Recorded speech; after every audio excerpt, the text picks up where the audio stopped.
खंडवा में एक 5 साल का बच्चा सारू अपनी माँ, बड़े भाई और अपनी छोटी बहन के साथ रहता है। जहाँ सारू और उसका बड़ा भाई गुड्डू घर चलाने के लिए ट्रेनों से कोयला चोरी करते हैं और उनकी माँ एक मजदूर है और पत्थर तोड़ने का काम करती है। इसके बाद हम देखते हैं कि एक दिन सारू अपने भाई गुड्डू के साथ रात को काम करने जाता है, लेकिन वहाँ जाते जाते ही सारू को नींद आ जाती है और गुड्डू के बार बार उठाने पर भी सारू नहीं उठता है। जिसके बाद गुड्डू सारू को वहीं रेलवे प्लेटफॉर्म पर छोड़कर अपने काम पर निकल जाता है और सारू को वहीं रहने को कहता है ताकि वो अगली सुबह साथ में घर जा सके।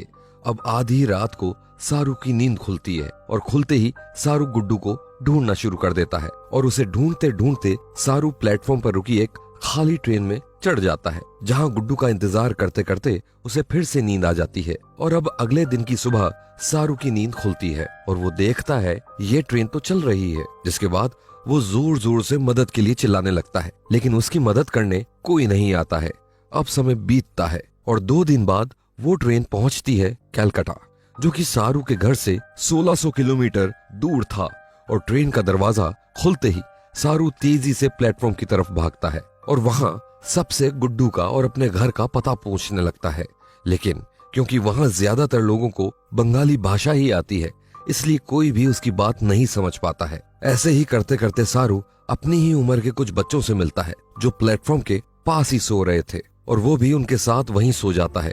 लेकिन तभी आधी रात को सारू की नींद खुलती है और वो देखता है कि वहाँ कुछ लोग उन बच्चों को किडनैप करने की कोशिश कर रहे हैं। ये देखकर सारू वहाँ से तेजी से भागता है और एक किडनैपर भी उसका पीछा करता है, लेकिन सारू उसे चकमा देते हुए एक मंदिर में छुप जाता है, जहाँ मंदिर का प्रसाद खाने के बाद वो वहीं सो जाता है। अब अगले दिन की सुबह होती है और सारू कलकत्ता की गलियों में भटक रहा है और सड़कों पर सो रहा है। ऐसे ही कई दिनों के भटकने के बाद सारू की मुलाकात होती है एक औरत से जिसका नाम नूर होता है और सारू की कहानी जानने के बाद वो उसे अपने घर ले जाती है, जहाँ वो खाना देती है, कपड़े देती है और उसका अच्छे से ख्याल रखती है। तभी अगले दिन सारू से एक आदमी मिलने आता है और सारू को नूर पर शक हो जाता है, जिसके बाद वो अगले ही दिन वहाँ से भाग जाता है।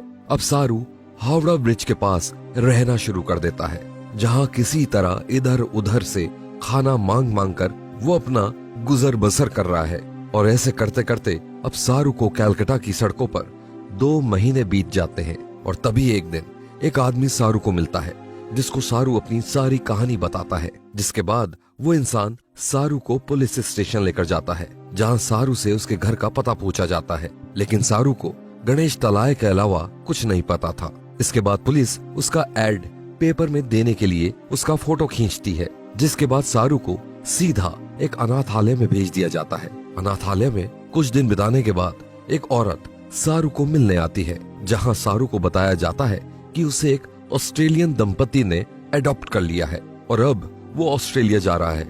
इसके बाद सारू को बेसिक इंग्लिश सिखाई जाती है, जिसके बाद सारू को सीधा ऑस्ट्रेलिया भेज दिया जाता है, जहां वो पहली बार अपने अडॉप्टेड पेरेंट्स सू और जॉन से मिलता है। और अब धीरे धीरे सारू उनसे घुलने मिलने लगता है और देखते ही देखते साल बीत जाता है और हम देखते हैं कि सू और जॉन एक और बच्चे को अडॉप्ट करते हैं, जिसका नाम मंतोष होता है।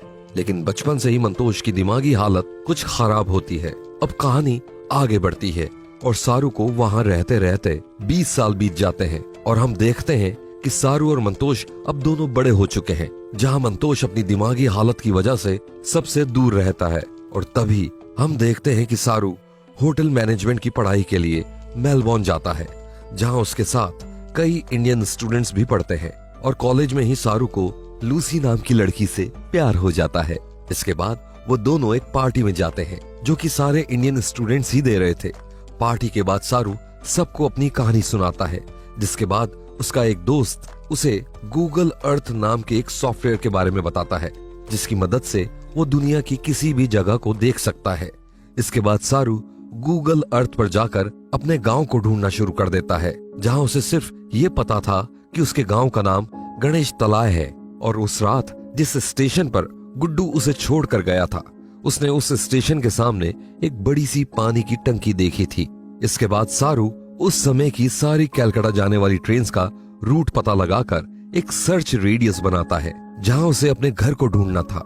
इसके बाद हम देखते हैं कि अब सारू को हर जगह अपना भाई गुड्डू दिखाई देने लगता है। उसे बार बार अपने गांव की गलियां और अपनी माँ की याद आने लगती है और ये सब इतना बढ़ने लग जाता है कि सारू अब हर वक्त उन्हें ही ढूंढने की कोशिश में लगा रहता है, जिसके वजह से अब लूसी के साथ में उसका रिश्ता खराब होने लगा है।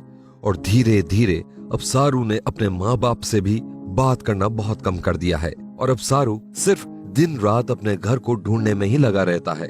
ऐसे ही करते करते काफी दिन बीत जाते हैं, जिसके बाद एक दिन सारू के पिता जॉन उससे मिलने आते हैं, जहां वो उसे बताते हैं कि उसकी मॉम की तबीयत काफी खराब है और जब से सारू ने अपनी जॉब छोड़ी है तब से उन्हें उसकी और भी फिक्र होने लगी है। इसके बाद हम देखते हैं कि सारू अपनी माँ से मिलने जाता है, जहां वो अपनी माँ से माफी मांगता है और उनसे कहता है कि उसे दुख है कि वो कभी एक बच्चे को जन्म नहीं दे सकती थी, इसलिए उन्हें सारू और मंतोष को अडॉप्ट करना पड़ा और आज वही दोनों अडॉप्ट किए हुए बच्चे उन्हें इतना दुख दे रहे हैं। इसके जवाब में उसकी माँ उसे बताती है कि वो हमेशा से एक माँ बन सकती थी, लेकिन वो चाहती थी कि वो एक ऐसा बच्चा अडॉप्ट करे जो कि बहुत तकलीफ में हो, ताकि वो उसे उसकी तकलीफों से बाहर निकाल सके। इसके बाद हम देखते हैं कि सारू खुद से बहुत गुस्सा है, क्योंकि ना तो वो अपने घर को ढूंढ पा रहा है और ना ही अपनी माँ को खुश रख पा रहा है।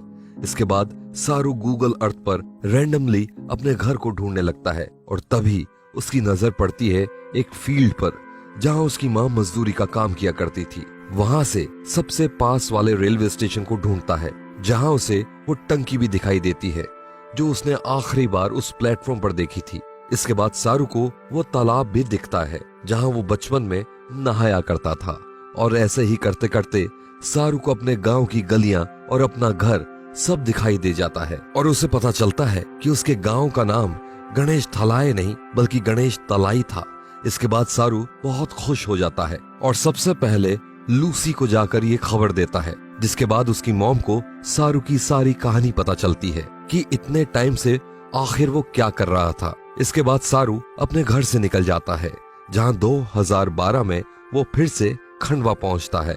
जिसके बाद सारू उन्हीं गलियों से होता हुआ जहां उसका सारा बचपन गुजरा था अपने घर पहुंच जाता है, जहां उसे पता चलता है कि अब उसका घर एक तबेला बन चुका है जहां कई सारे जानवर बंधे हुए थे। ये सब देखकर सारू बहुत मायूस हो जाता है। जिसके बाद वो खड़े एक आदमी से पूछता है कि गुड्डू, उसकी बहन शकीला और उसकी माँ अब कहाँ रहते हैं। जिसके बाद वो आदमी उसे उसकी माँ से मिलवाता है और अपनी माँ से मिलने के बाद सारू बहुत रोता है। इसके बाद सारू अपनी बहन शकीला से भी मिलता है और गुड्डू के बारे में पूछने पर सारू को पता चलता है कि जिस रात गुड्डू उसे छोड़कर गया था उसी रात गुड्डू की ट्रेन से टकराकर मौत हो गई थी।